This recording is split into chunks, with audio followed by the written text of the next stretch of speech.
Un record historique, Teddy Riner compte désormais 8 titres mondiaux du jamais vu en judo.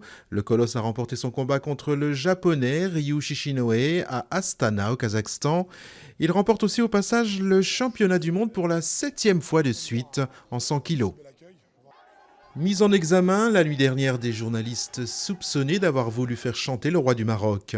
Éric Laurent aurait reconnu durant sa garde à vue avoir formulé une offre de 3 puis 2 millions d'euros au Maroc pour le renoncement de la publication d'un livre compromettant pour le Palais Royal.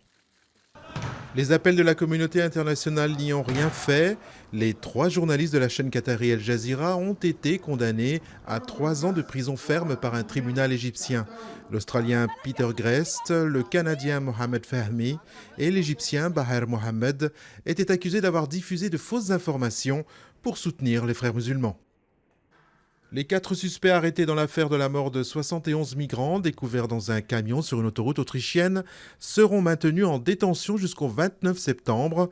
Les 3 Bulgares et un Afghan sont soupçonnés d'être les petites mains d'un gang. La légende des trains chargés d'or et de bijoux disparus au moment de la défaite nazie ressuscite. La Pologne se dit quasiment sûre d'avoir localisé un train allemand enseveli par les nazis fuyant devant l'armée soviétique. Des photographies d'un radar à imagerie souterraine révéleraient un train d'une centaine de mètres de long dans une galerie oubliée, selon le ministre de la Culture Piotr Żukowski.